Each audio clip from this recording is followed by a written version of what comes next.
Okay, in the bottom left corner, representing StarCraft Gaming, we have Raw. And for the Oxygen Clan, in the bottom right corner, representing the lovely pinks all over, no, not Oxygen, Goblin. That was a bit of a fail on my part. Just before. That would have been silly, but okay. Okay. Going into the next game, so obviously it's the second PvZ on Whirlwind that we've had. We're gonna have to see how Raw plays this one out. Obviously, Sirish found it a little bit difficult in that last game, I'd say. Then was not able to really get much off against it. And oh, it's the second time this has happened. Raw throwing down the pylon on 10 supply. No, I'd say it's not a big thing. He hasn't wasted a Chrono Boost, so. Yeah, I mean, it's not dreadful, but it is 15 seconds where he's not producing a probe. That's an extra probe. He's a probe behind where he should be. So it's not dreadful, but ooh, it's not something you want to see. That's Raw, not actually Chrono Boost. Okay, there we go. I was gonna say Chrono Boost now going down on the probes, getting out that a little bit faster. Got to try and get as much of a macro. You've played Raw a fair bit, haven't you? So what did you expect coming from him? Raw's one of these interesting players who can actually throw a lot out there. Okay. Who usually plays macro. He usually does this very sort of fast third base, tech up, get a nice strong army, then go for a push just before you're going to get that sort of mid to late game tech. However, obviously this was back in Wings of Liberty when I played him most. In Start of the Swarm he hasn't played as much, so I haven't been able to play him as much. I'm going to have to see if that still works, or if in fact he's changed up his play entirely. Okay. Looks very standard to me. Yes, indeed. It looks fairly greedy. Yes. Oh yeah, by the way, I've got to say this message for my good old friend Dodo. He says, I love you, he's the best player. So... Wow. I got to admit, I can only do a few of these requests, so... Okay, we've got a second base. I wouldn't be surprised with a normal third base for Zerg. Oh my god, this is... Okay, this is getting... I just want I want something interesting to happen. something unexpected. I want a 2 gases all suddenly go down, and followed by a roach nest, or something interesting. Yeah, I mean... Actually, that would work very well against us. Yeah, it could actually work pretty well. Obviously, Raw just going very standard right now. Forge, Gateway, and Cannon when the Forge finishes. Nothing out of the ordinary so far. Unfortunate actually for Raw. I think, in fact, yes, he did actually lose that. It's like, yeah, that probe scout was probably the most unlucky probe in existence. He started over by the main. And went the wrong way around. When he got into the main base of Goblin, he kind of died to some Zerglings. Yeah, bit unshame for him. Hard life for a probe, the hard life. So, alright. Gas is coming down for the speed, for the Ling speed, for the Zergling speed, obviously, because obviously he's not going to go for a Overlord speed, because only a madman would go for that. And when I say madman, I mean me, but... You are indeed very mental at sometimes during StarCraft games. It works, though. It works. Yeah, it does work. It has its moments. And no third base actually going down for Goblin. So I'm... No, this is a Dukes. It's the same build, isn't it? Yeah. It's the same build. We're going to be seeing the same build, so will Raw get it? And we'll see... I mean, I think the best way to deal with this is to have units on the map. Is to get the units on the map. So when those units start coming across, you just kill them. I think the best way to deal with it is just to rush the shit out of the guy before he gets there. Yeah, that's what I think that if Raw goes for some sort of robotics play, what you should do, if you can make a bunch of units, get like a group of 5 stalkers out on the moved path between the 2 bases. As soon as those swarm hosts come into view, he's going to be able to start picking away at them if you can force them to burrow, force them to just slow them down for as long as possible. But Stargate coming up here for Raw. Yeah. Obviously going for... I would be surprised. I really would like to see an Oracle here. I get proven so many times wrong here. Phoenix, another Phoenix. Yeah, I mean... I haven't seen an Oracle opener for ages now. So it'd be really nice. What's funny about Stargate is there's 2 choices. You can go for the Phoenix, which is sort of like... it's Could win you the game straight off. It's guaranteed. No. Phoenix is guaranteed harassment, but it won't win you the game. It can do. Oracle, if it's not dealt with properly, can go into a mineral line and kill it immediately in seconds. That can win you a game. But at the same time, as it's a very big investment, and it takes a long time to build. It's not like a big fighting unit like a Phoenix. And then again, at the same time, as it's not that much more expensive than a Phoenix, it can do a lot more damage. And also, it's extremely. We've got a Void Rifle coming out. Oh. Like, yes, indeed we do. But in fact, this is going to be not exactly the same build here from Goblin. I reckon he doesn't know his full timings. I reckon he's just experimenting a bit. I think this is probably a build that he sort of knows what he's doing, but he's not got it completely down to the wire. Going for the enduring locusts right now. Maybe do they gas a little bit later? No third base coming down. I know. What I would have done, I'd be tempted to. I'd tempted to take the base round the middle left.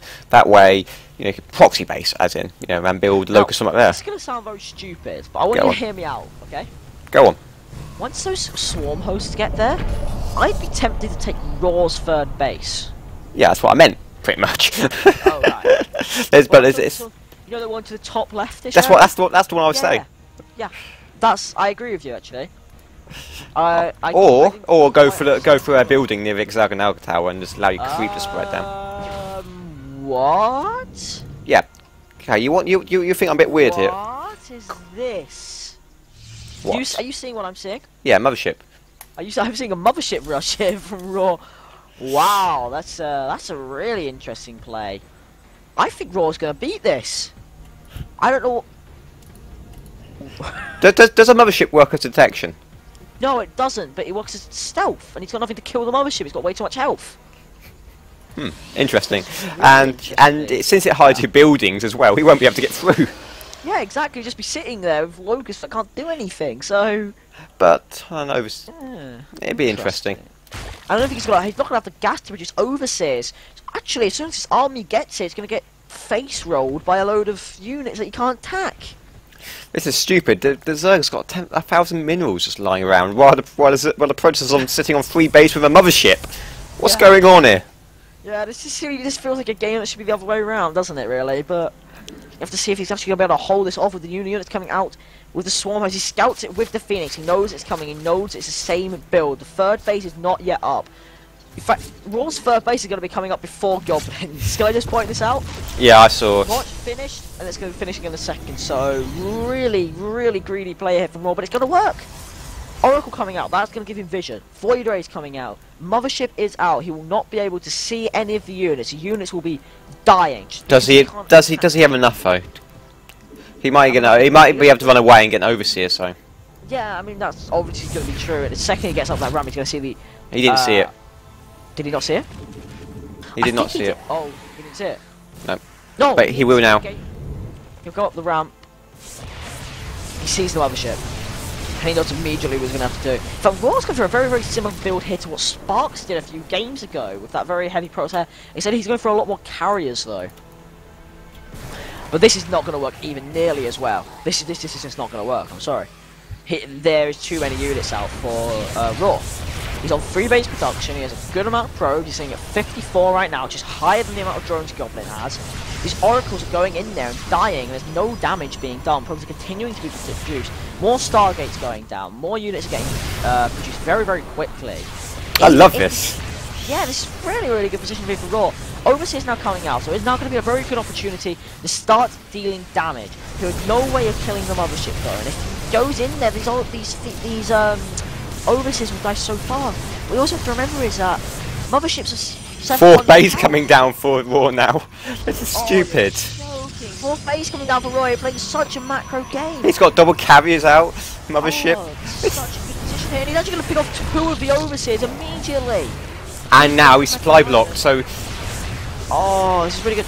8 overlords coming out here from Goblin, floating so much money, and Raw's come up with the counter to this build. I'd say, you know. Mothership rush. A mothership rush doesn't work. Let me just point something out. Go on. This mothership is 22 kills. It's funny, isn't it? Do I like it? What? He's building a lot of energy. Oh, you don't have mass Yes. recall. No, they do. It has mass recall and it has time warp. It doesn't have the Wings of Liberty Void. I didn't know that. Yes, it is not the same as the Wings of Liberty Mothership. Vortex got removed and decided it was too strong. Fourth base upset. going down here for Raw. Fourth base also coming up here for Goblin. Goblin has actually no idea about this fourth base. So, he's going to be signaling in the dark about this. And I don't actually think he could do anything even if he did know. I think, you know, that's the problem. Like, Goblin actually decided that this is just too much. He's now starting to send Locust round to the sides. I'm actually looking around to picking out the area where the Mothership is not at. As to actually maybe start doing some damage, not and just have his Locusts, you know, slowly increase Raw's kill count on his Mothership. Got 6 Corruptors out, but I think he's actually got more tier 3 units than he actually has Corruptors, so... Yeah, I mean, he has 2 Void Rays, 4 Tempests, 4 Void Rays, and a Mothership, and an Oracle. And he has 8 Corruptors, and he has 3 more on the way. It's going to be a really interesting position here for Goblin, because Raw is perfectly happy right now just to sit in his base. Like, yeah, he's happy building 4 base carrier at the moment, he is. I'm happy, he's like, I'm fine with this. This game is perfectly fine. He has 77 probes. Do I like? He's got 4 Stargates and 4 carrying. 4 carriers at time. He has 40 supply ahead and he's going to but look, he knows, wait, no he doesn't. Oh, and He sees a pylon up there, but he's not going for the base up there. This is brilliant. yeah. Oh, he sees another probe going up. Goblin's going to poke away at the natural, but I think this is a bit too late for the Swarmos to Oh, I'm going to have to interrupt you here, my friend. There's a warp prisoner moving in for Raw from the bottom right. Oh, The question is, what is he might be warping in Zealots, no doubt. Yeah, I'd probably say Zealots is going to be the most likely thing. A lot of gateways But down right he now. might preemptively put it down by the Spore Crawler by accident. Yeah, I mean, it's going down by the Spore Crawler. One Zealot getting warped in. Warp Prism leaves. However, there's no actual ground army. Can I just point out this Zealot? 2 kills? Yeah. There's no ground army to kill the Zealot, so... He's got a Queen, that could kill it. Yeah, I think the Queen will kill it because it has the upgrade advantage over it, so... I would use a few probe drones as well to kill it, so... It's not a big deal, one Zealot. Now, this is a really nice little position here for Raw. Actually, going to start picking away at these swarm hosts. But we're starting to get quite a large corrupt... Wait, take that back, the Queen died. The Queen did die. Oh, did it? Yeah. He didn't put off any drones to support it. Ah, I see, yeah. Queen, it's just not a strong unit against ground, unfortunately. We've got a lot of Corruptors now. Yeah, there's a lot of Corruptors down there pointed out right now, and obviously because of the massive tier 3 tech, if he's able to pick off the Mothership, this could be quite a good position for him, especially seeing as it is almost purely carrier campus, not many Void Rays added into the next. What is the counter to this? Seriously, Zerg. You're going to need like 7 bases. Oh, a lot. No, I mean, it's just going to be a lot of Corruptors very quickly. And he's going to be putting on another 12 right now. It's going to take him up to 33. I think at 33 can look to engage. Look at this. Look, I think Raw's going to engage it. He's maxed out now. He wants to fight. He's coming for him. He is indeed now maxed out. And I mean, either he's going to have to leave or he's going to have to try and do some things. Otherwise, all these units are going to die. With very little cost, obviously, with the Tempest going to start picking away. What is Raw waiting for here? I don't think he needs to rush. I think the real reason is he doesn't need to rush at all. I think he does. He's maxed out now, and the Zerg can just still macro. He's Oh, Raw actually having a bit of problem with his income. He has actually got 16 probes on 2 mineral patches. I just noticed it's going to start transferring those over to the 4th base. I mean, his income is absolutely insane. Sitting at 78 probes. That's why I think. That's why I think he should just go in now. Because he's got a higher income. He can reproduce this. Does he actually have any gateways though? He just. Oh my. There's 4 more gateways though. 5 more gateways going down, and 2 more Stargates. 3 more Stargates. 4 more Stargates. You know what he's doing? He's just getting ready to lose his army just to reproduce it all again. Yeah, I mean it's a good possibility for him. I mean, Hydralisk is now poking. Oh, these Corruptors. They're all bunched up. Could the Tempest do a lot of splash damage potentially there? Tempests don't do splash damage. I thought they do a small amount. I don't think so. I'm pretty sure they do a bit. They did back in the beta. They were designed to counter Mutalisks. But then it was decided that they do not have need. It wasn't actually needed, given a lot of other things. I don't know why. They just decided it would be a counter to massive units. But you can see where this is going already, can't you? Bye bye, Goblin. I mean, I can't say that it's going to be totally one-sided though. I mean, there is 50 corruptors out. Nothing. 50 corruptors. 50. All bunched up in one spot, ready to die. Yeah, I mean, there is no actual AoE for him. There is actually a lot of Void Rays out here though for Roar. There's 10 Void Rays. Now they go supercharged. The Void Rays are burning through all the Corruptors now. We've got the Tempest doing the damage, we've got the Interceptors dealing a lot. We've got a nice bit of Hydrogen reinforcements. The Corruptors are dying, but so are the poor Void Rays. Oh god, looks like War is still losing a lot, but look at this, he's got so many Stalkers warping in. He needs to finish this. This is over now. Good game for Raw here. Yeah, I mean, well played there from Goblin. Just didn't really know how to deal with this from Raw. Raw was building up a very strong army, pushing out, doing a lot of damage. And it's starting to look as if with the GG here from Goblin that this is actually the strongest way to play Protoss.